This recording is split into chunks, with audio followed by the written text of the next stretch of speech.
Bismillahirrahmanirrahim. Assalamualaikum warahmatullahi wabarakatuh. Saya Nazirah Syaringat dan ini berita utama 8 Rabiul Awal. Warga Kota Balik Kampung sempena cuti Maulud Rasul Lebuh Raya mula sibuk. Juga Kementerian Kesihatan mahu siasatan dan pendakwaan terhadap kumpulan anti vaksin disegerakan.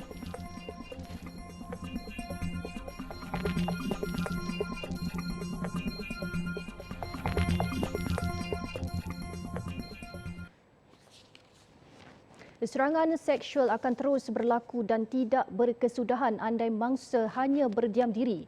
Penganalisis jenayah Kamal Effendi Hashim berkata, jika benar-benar berlaku, mangsa harus melaporkannya kepada individu yang dipercayai sebagai salah satu langkah memastikan pelaku sama tidak mengulangi perbuatan keji itu. Hadiza Faisal melaporkan. Baru-baru ini tular di media sosial kes gangguan melibatkan pelaku berlatar belakangkan anggota tentera. Suspek dilihat menghisap tangan seorang pekerja wanita di sebuah kedai vape. Tidak lama kemudian tular sebuah lagi kes seumpama itu membabitkan rakan sekerja berstatus suami orang yang mencium kepala seorang wanita di tempat kerja. Pencabulan yang dilakukan penjenayah itu dikritik hebat. Namun turut menjadi persoalan segelintir netizen tentang mengapa mangsa hanya berdiam diri dan seolah-olah merelakan. Ada yang bertanya sama ada kita patut lawan atau diam. Jika anda berdiam diri, dia sebenarnya memberi keyakinan kepada penjenayah itu untuk meneruskan perbuatannya berkali-kali sama ada kepada mangsa yang sama, pemandiri yang sama ataupun kepada orang lain. Jadi kalau kita diam, makanya bagi dia itu satu signal lah, semboyan bahawa dia boleh meneruskan perbuatannya. Yang paling baik adalah mendapatkan bantuan. Ya. Kalau nak melawan sudah tentulah secara normal ataupun hakikatnya mangsa itu fizikalnya lebih kecil daripada penjenayah. Jadi untuk melawan adalah suatu yang langkah yang tidak akan saya syorkan. Yang saya syorkan adalah supaya membuat laporan kepada pihak berkuasa supaya tidak akan dapat dilakukan serta-merta kepada penjenayah tersebut. Menurut Kamal Effendi, kes-kes sedemikian telah lama berlaku namun kebanyakannya tidak dibawa ke pengetahuan umum untuk kesedaran masyarakat. Jelasnya segelintir masyarakat juga tidak menyedari atau tidak peka dengan perbuatan individu yang menjurus kepada jenayah gangguan seksual. Kalangan masyarakat yang beranggapan bahawa gangguan-gangguan sikit, kecil-kecil ni bukanlah satu kesalahan. Kalau kita tengok apa yang ada dalam kerangka undang-undang ni, dia bukan setakat perbuatan, ya. Siri-siri perbuatan, cuba untuk melakukan tadi perbuatan dan juga selain daripada fizikal itu bahkan kalau kita bercakap pun percakapan yang menjurus kepada double meaning misalnya itu boleh ditakrifkan sebagai gangguan seksual. Tambahnya, berdasarkan statistik, kaum wanita merupakan golongan yang sering menjadi mangsa gangguan seksual, tidak terkecuali golongan lelaki, kanak-kanak, orang tidak berdaya dan orang kurang upaya OKU. Malah perlakuan jenayah itu berpotensi berlaku di mana-mana sahaja. Berdasarkan laporan media awal September lalu, Menteri Pembangunan Wanita, Keluarga dan Masyarakat, Datuk Seri Rina Harun berkata, mangsa gangguan seksual disaran membuat laporan terus kepada pihak berkuasa untuk tindakan lanjut terhadap pihak terbabit tanpa perlu menunggu peruntukan rang undang-undang RUU berkaitan jenayah gangguan seksual dikuatkuasakan. Mangsa juga boleh menyalurkan maklumat ke talian kasih 15999 yang dinaungi kementerian itu. Berdasarkan data Polis Diraja Malaysia PDRM, sebanyak lebih 11,000 kes telah direkodkan sejak 2018. Itu kes yang direkodkan. Bagaimana pula dengan kes yang sengaja disenyapkan hanya kerana bimbang dengan stigma masyarakat yang menghakimi mangsa? Oleh itu, kita sebagai rakyat Malaysia seharusnya memupuk nilai empati yang lebih tinggi berbanding dengan suka-suka menghakimi mangsa. Dan diharapkan pihak berwajib mencari jalan penyelesaian dengan penuh ketegasan mengenai isu ini. Hadiza Faisal, Berita Al-Hijrah. Seramai 56 individu berusia antara 20 hingga 57 tahun berjaya dicekup dalam tempoh lebih 15 jam pelaksanaan Ops Jihad Dadah 2.0 yang diadakan serentak di Terengganu bermula tengah malam semalam. Dalam operasi berkenaan, daerah Kuala Terengganu merekodkan tangkapan tertinggi iaitu seramai 26 orang, Marang 12 orang, Besut 10, manakala Hulu Terengganu dan Setiu masing-masing 4 tangkapan. Ketua Polis Terengganu Datuk Rohaimi Mat Isa berkata dalam Ops Jihad Dadah 2.0 ini pihaknya menyasarkan 3 lokasi hitam penyalahgunaan dadah di setiap daerah berjaya diputihkan dalam tempoh sebulan. Bagi memastikan sasaran itu dapat dicapai, pelbagai strategi telah dirangka termasuk menggempur sarang penagihan serta kerjasama menerusi pelbagai pihak. Jadi di Terengganu ni ada 7 daerah bermakna 21 black spot yang perlu ditukar kepada white spot. Dan perkara ini ataupun bentuk strategi kita ni bukannya polis alone, iaitu melibatkan pelibatan masyarakat. Contohnya agensi lain juga iaitu AEDK dan juga kalau pelibatan masyarakat tu JPKK bersama dengan KRT sebagainya, kita akan menjadikan mereka ni menggunakan sepenuhnya mereka ni sebagai mata dan telinga kita. Termasuklah rela sebagainya. Dalam Ops Jihad ini, polis berjaya merampas pelbagai jenis dadah antaranya heroin, pil kuda, syabu serta air ketum. Sementara itu, polis Terengganu juga menghidu taktik kegiatan pengedaran dadah yang menggunakan perkhidmatan kurier bagi mengaburi mata pihak berkuasa. Taktik licik berkenaan mula dikesan pada Jun lalu melibatkan 1 kes di daerah Kuala Terengganu dan 2 kes di daerah Marang. Lelaki yang membuat aksi sedang solat di tengah jalan raya sehingga menyebabkan kesesakan lalu lintas di Jalan Ipoh, Ibu Negara petang semalam adalah seorang pesakit psikiatri. Warga tempatan berusia 30 tahun itu didapati melarikan diri dari wad bagi mengelak menerima rawatan pesakit psikiatri di Hospital Selayang. Ketua Jabatan Siasatan dan Penguatkuasaan Trafik JSPT Kuala Lumpur SCP Sarifuddin Muhammad Saleh berkata pihaknya telah menghubungi pengurusan Hospital Selayang untuk menghantar ambulans ke lokasi kejadian sebelum lelaki tersebut dibawa untuk rawatan selanjutnya. Menurutnya, anggota JSPT yang bertugas telah membuat rondaan selepas menerima maklumat berkenaan kesesakan jalan raya di lokasi ini. Sebaik tiba, anggota JSPT mendapati seorang lelaki sedang berdiri di tengah jalan sambil melaungkan azan dan bersolat. Polis terpaksa bertindak memujuk lelaki tersebut dan membawanya ke stesen minyak berhampiran untuk menenangkannya. SCP Sarifuddin menambah, lelaki tersebut turut memakai gelang putih yang menyerupai gelang hospital.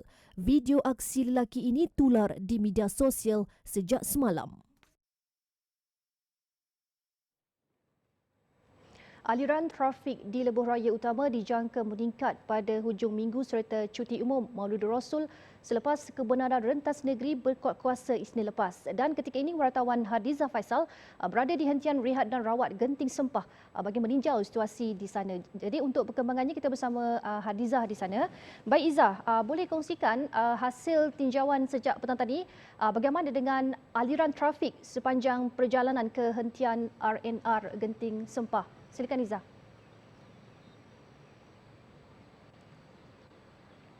Baik Nazira dan juga penonton, apa yang saya boleh kongsikan sepanjang perjalanan saya dari Kuala Lumpur menghala ke RNR Genting Sempah ini susulan daripada kebenaran rentas negeri yang telah diumumkan bermula pada 11 Oktober baru-baru ini, sebenarnya dijangkakan peningkatan kenderaan akan berlaku sebanyak 1.3 juta kenderaan bermula pada hari ini susulan daripada cuti hujung minggu dan juga cuti umum pada Selasa hadapan sempena Maulidur Rasul. Bagaimanapun, setelah setibanya saya di Plaza Tol Gombak menghala ke Pantai Timur, sama sekali tidak seperti yang dijangkakan. Seperti mana yang dapat anda lihat di visual yang telah kami sajikan di kaca televisyen anda, tidak berlaku sebarang kesesakan lalu lintas. Malah keadaan trafik begitu terkawal dan juga terurus dan keadaan agak lengang ya. Dan juga saya sempat menemui pegawai trafik, polis trafik di Plaza Tol Gombak itu. Beliau memberitahu bahawa sejak tengah hari hinggalah ke 6 petang sama sekali tidak berlaku kesesakan lalu lintas maupun pertambahan kenderaan. Dan namun beliau juga menjangkakan mungkin pertambahan itu akan berlaku, kemungkinan akan berlaku pada malam ini dan hari-hari yang seterusnya sehinggalah Selasa depan, Nazira Syaringat. Dan begitu juga dengan daripada Pantai Timur menghala ke Kuala Lumpur, keadaan maupun situasi sama, tidak berlaku kesesakan, Nazira. Okey, baik. Bagaimana pula tahap pematuhan pengguna di RNR Genting Sempah, Dr. Babik? Baik, baik Nazira, setibanya saya di RNR ini ya, saya lihat kawasan sekitar kawasan RNR di Genting Sempah ini orang ramai masih mematuhi SOP dan pihak RNR juga amat bertanggungjawab di mana setiap pintu diletakkan penjaga untuk memastikan setiap pengunjung ataupun pengguna RNR memeriksa suhu badan terlebih dahulu, membuat scan barcode terlebih dahulu sebelum melakukan aktiviti dine-in ataupun menggunakan kemudahan-kemudahan awam yang disediakan seperti tandas awam dan juga surau. Dan seperti mana yang dapat anda lihat, aktiviti dine-in juga pematuhan di meja makan juga masih dipatuhi dan orang ramai yang mengunjungi RNR ini sama sekali tidak berlaku kesesakan sebenarnya. Pengunjung yang datang di RNR ini tidak berasak-asak dan keadaan begitu tenang dan lengang sekali. Dan sedikit makluman kepada penonton ya, hanya yang lengkap vaksin sahaja dapat makan di medan selera yang disediakan. Dan buat anda yang belum lengkap vaksin, sekiranya anda masih meneruskan rentas negeri, anda mungkin di compound ataupun mungkin akan di compound sekiranya didapati bersalah. Baik Iza, mungkin sekali lagi Iza, jangkaan-jangkaan daripada pihak berkuasa tentang aliran trafik mungkin pada malam ini ataupun esok pagi untuk panduan penonton kita di rumah yang akan memulakan perjalanan.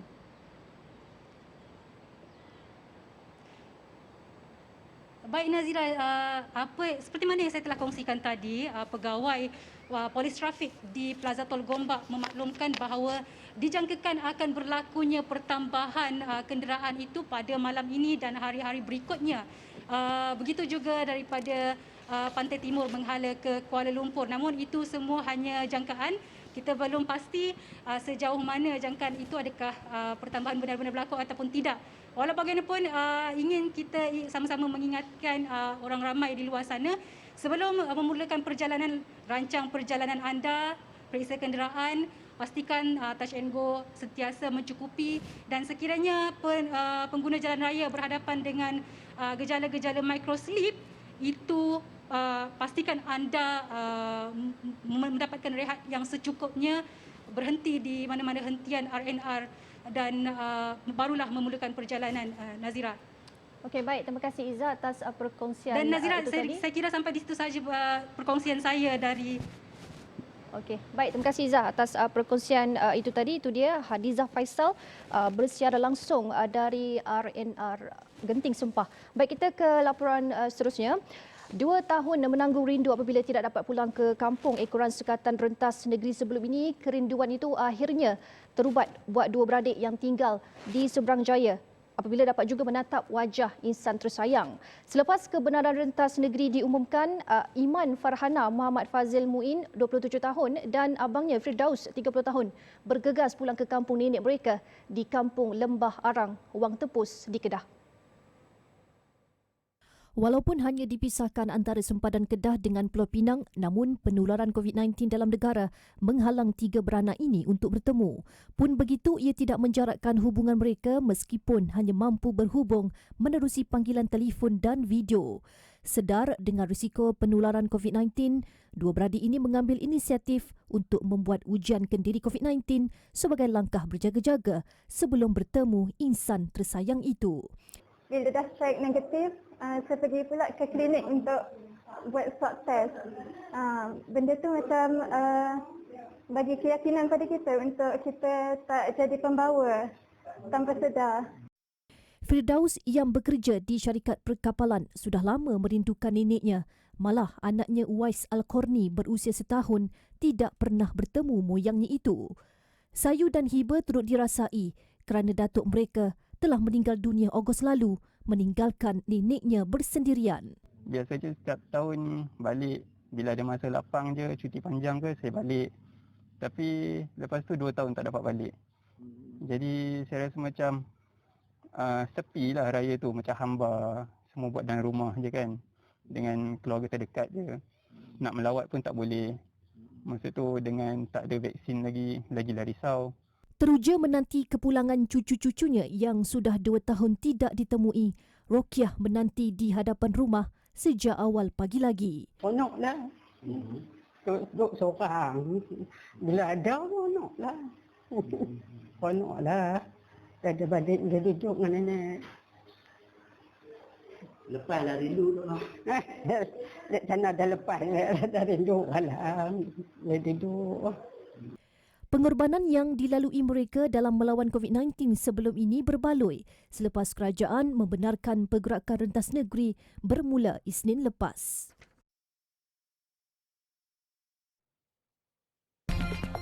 Baik, selepas ini laut terbelah, tumpuan pelancong di Kelantan.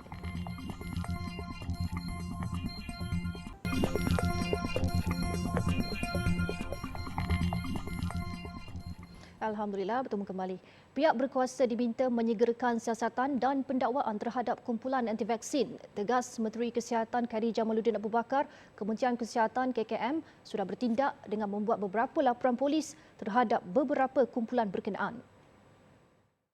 Bagaimanapun, kata Khairy Jamaluddin menerusi Twitternya, ada kumpulan-kumpulan anti-vaksin dilihat masih berterusan menyebarkan berita palsu berkaitan vaksin COVID-19 hingga mengancam kesihatan awam. Kata beliau, kumpulan ini terus menyebarkan berita palsu, mengancam kesihatan awam dan menjengkelkan. Tweet Menteri Kesihatan itu dikeluarkan sebagai menjawab ciapan pakar perubatan keluarga KKM, Dr. Sakinah Sulong yang mempersoalkan sama ada kumpulan anti-vaksin di negara ini kebal daripada tindakan pihak berkuasa berikutan tindakan mereka yang masih bebas menyebarkan dakwaan dan berita palsu. Dr. Sakinah turut memuat naik tangkap layar dipercayai oleh kumpulan anti-vaksin di Telegram yang mendakwa terdapat remaja yang disuntik vaksin COVID-19 mendapat kesan sampingan teruk dan meninggal dunia. 8 Oktober lalu, Khairy Jamaluddin juga menerusi Twitter memaklumkan KKM diminta membuat laporan kepada polis serta Suruhanjaya Komunikasi dan Multimedia MCMC terhadap seorang individu yang didakwa menyebarkan berita palsu berkaitan vaksin COVID-19. Sementara itu, berkuat kuasa Isnin ini, Kelantan, Perak, Pulau Pinang, Sabah dan Kedah akan beralih dari fasa 2 kepada fasa 3 Pelan Pemulihan Negara PPN. Selain itu, Mesyuarat Jawatan Kuasa Khas Pengurusan Pandemik pada hari ini turut bersetuju Melaka, Putrajaya, Kuala Lumpur dan Selangor beralih daripada fasa 3 kepada fasa 4 PPN. Mesyuarat turut bersetuju membuat ketetapan antaranya operasi rehat dan rawat R&R di semua lebuh raya dalam negara dibenarkan beroperasi penuh 24 jam bermula esok. Turut diputuskan kenderaan e-hailing dibenarkan mengambil penumpang berdasarkan kapasiti tempat duduk kenderaan bagi semua fasa PPN bermula esok. Bagi pengembara dari luar negara, mesyuarat memutuskan pengurangan tempoh perintah pengawasan dan pemerhatian berkuat kuasa Isnin 18 Oktober 2021 iaitu tempoh kuarantin 7 hari di rumah jika sesuai atau stesen kuarantin bagi pengembara dengan vaksinasi lengkap. Manakala tempoh kuarantin 10 hari di stesen kuarantin bagi pengembara yang belum lengkap vaksinasi. Baik, lagi perincian tentang peralihan fasa dan kelonggaran SOP boleh layari di alhijrahnews.com atau laman sosial Berita Al-Hijrah.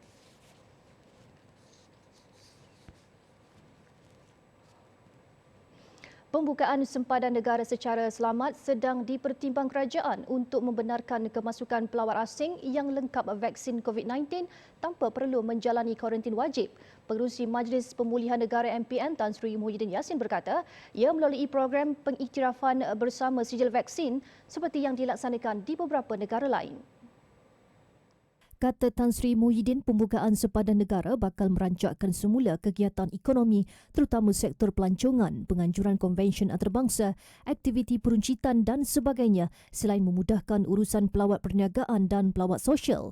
Menurutnya lagi, syur itu dibuat bersandarkan perkembangan positif indikator COVID-19, memandangkan kes harian COVID-19 menunjukkan penurunan penggunaan katil wad ICU dan kadar vaksinasi tinggi terutama bagi populasi dewasa. Bagaimanapun katanya, buat masa ini cadangan tersebut belum dimuktamadkan. Fenomena laut terbelah sepanjang lebih 1 km menjadi tarikan baharu di Pantai Mek Mas, Kuala Besar, Kota Baru. Sejak ia tular di media sosial beberapa hari lalu, pantai itu menerima lebih ramai pengunjung yang tidak mahu melepaskan peluang menyaksikan fenomena yang disifatkan unik. Fenomena itu berlaku sejak lebih sebulan lalu dan terjadi akibat air surut yang membentuk beting pasir selain terdapat aktiviti mengurik pasir sebelum ini. Tak silap saya dulu lah. Orang nak mari korek pasir sini. Sini buat naik pasir sini. Habis tu mungkin projek tak jadi kan tu. Jadi viral benar bukit ni sebenarnya. Habis tu toket tu benar duduk laut. Mungkin kena ombak orang tu naik atas beting ni. Pembentukan beting pasir itu membolehkan pengunjung berjalan untuk ke tengah lautan. Tinjauan di lokasi mendapati orang ramai masih patuh terhadap prosedur operasi standard SOP memandangkan Kelantan masih berada di fasa 2 Pelan Pemulihan Negara. Pengunjung yang ditemui teruja kerana dapat merasai pengalaman seolah-olah berjalan kaki di atas permukaan laut. Tengok kat TikTok, banyak kali lalu kat TikTok sebab viral. Moga first time tengok patah terbeluh begini. Lepas tu tak plan pun nak mari, lepas tu nak tiba-tiba siapa gitu.